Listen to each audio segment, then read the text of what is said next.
يا صباح الهنا والسعادة والرضا على عيون أحلى متابعين في الدنيا.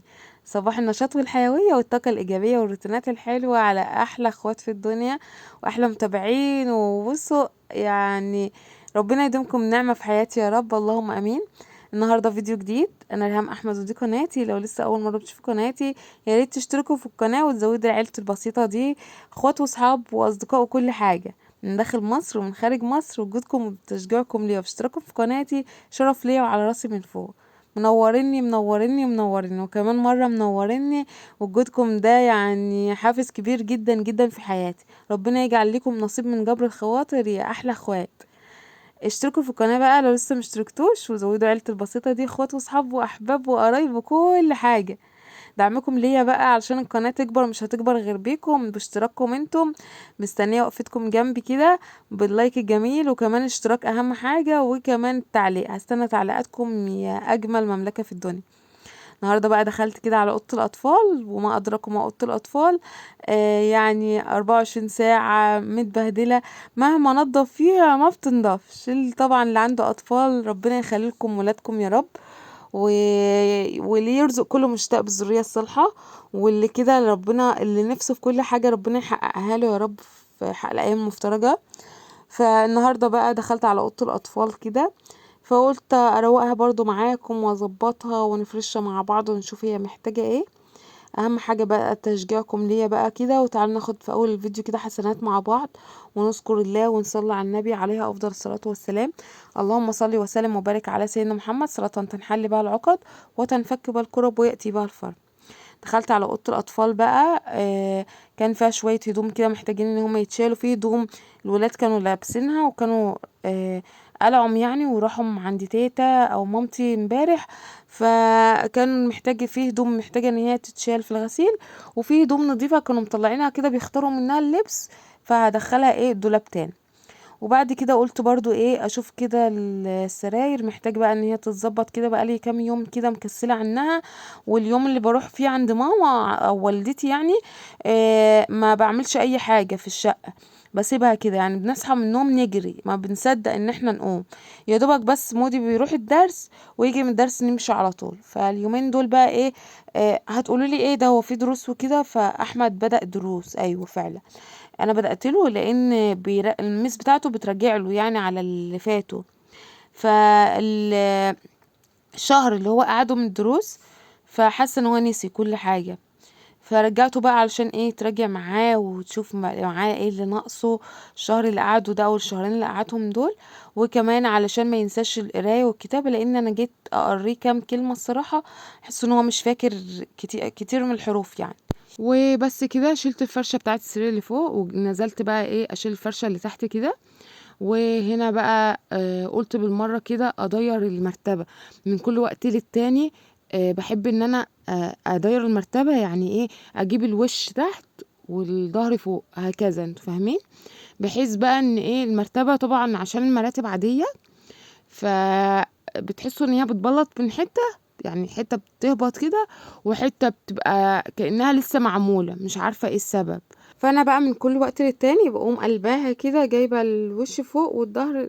يعني لما بتتضير بحس ان المكان اساسا اللي هو كان عالي جبته الناحيه التانية، وهكذا يعني. شلت بقى الهدوم اللهم ذكرني. شلت بقى الفرشه بتاعت السراير كلها دخلتها في الغسيل، وشلت كمان الفرشه بتاعت الارضيه. اشيل بقى اي حاجه في الاوضه كده مكركبه الاوضه، علشان اشيل بقى اللي هو الكومودينو ده او التسريحه الصغننه دي. هقوم شايلاها كده ونقله مكانها.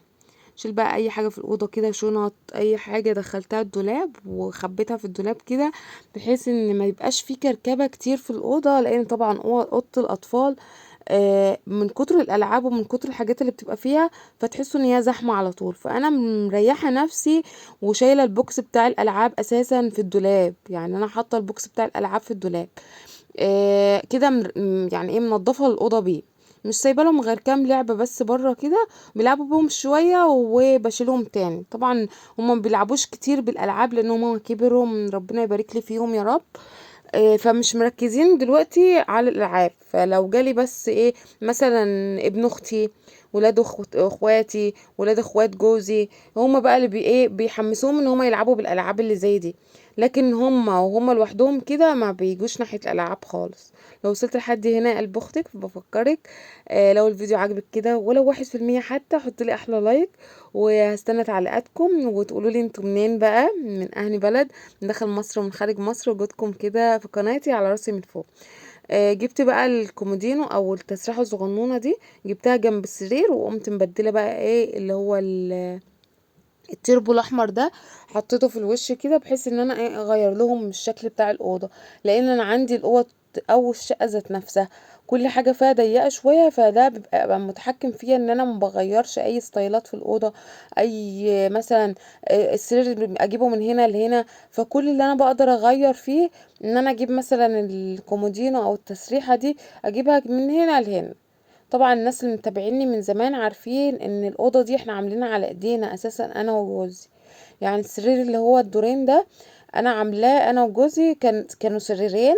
عارفين السراير اللي هي العمدان العاديه خالص بتاعت اجدادنا دي، جبناهم، وجوزي قطعهم وفصلناهم على ايدينا وعملنا سرير بدورين، علشان طبعا الضيق بتاع المكان او حجم المكان، الاوضه عندي مش واسع، مش احسن حاجه ان انا كنت حطيت سريرين جنب بعض. فدي كانت فكره اخدناها انا وجوزي ان احنا نعمل سرير بدورين، وصممناه وطلع تحفه جدا.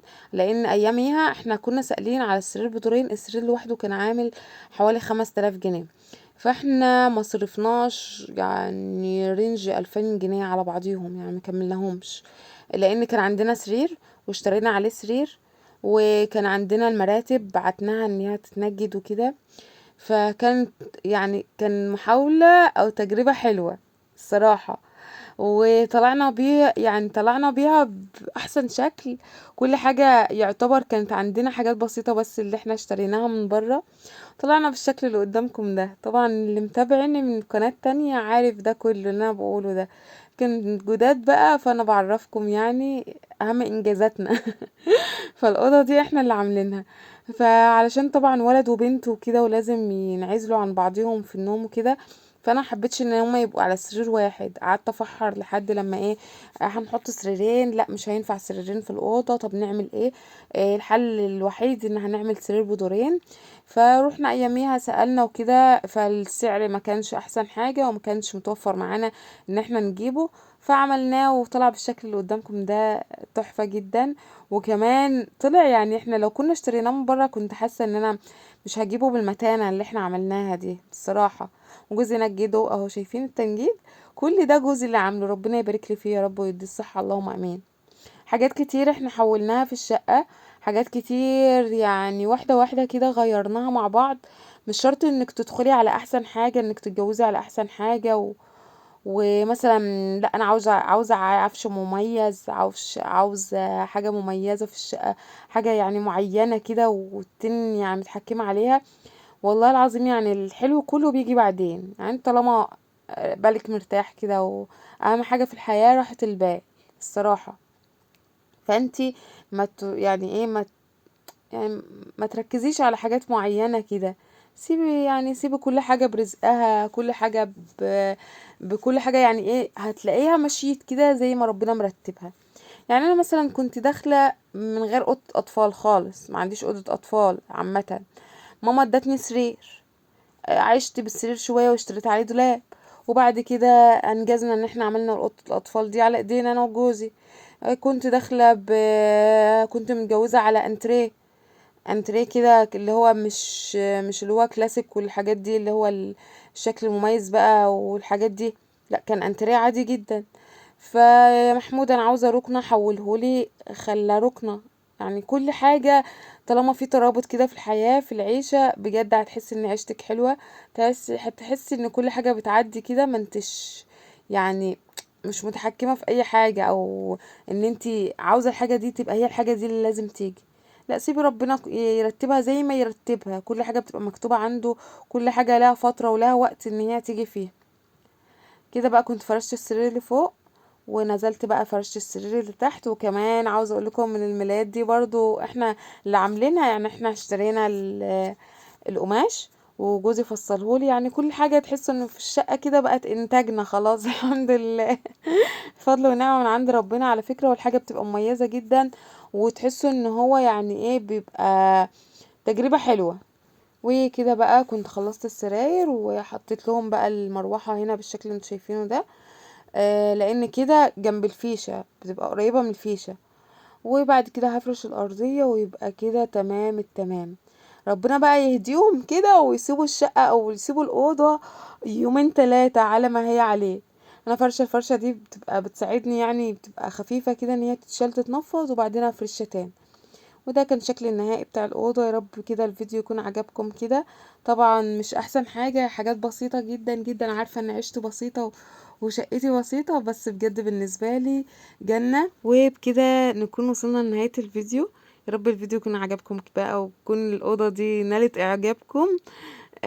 وتكونوا حطيتولي أحلى لايك. هستنى لايكاتكم وتعليقاتكم. لو لسه مشتركتوش في القناة يا ريت تنزلوا تشتركوا وتفعلوا اهم حاجه زر الجرس، علشان كل ما انزل فيديو جديد، بوست جديد، لايف جديد على القناه، يوصلكم اشعار بيا قلب اختكم كده. تدخلوا تنوروني كده باحلى زغروطه، احلى لايك من احلى اخوات في الدنيا. عدلت الستاره بقى، ما كانتش لسه اتعدلت، وده كان شكل السرير من فوق، وهنا شكل الاوضه كده من تحت. نبص كده بصه كده، شايفين الجمال؟ يلا بقى اسيبكم في رعايه الله، استنوني في فيديو جديد. دمتم في رعايه الله.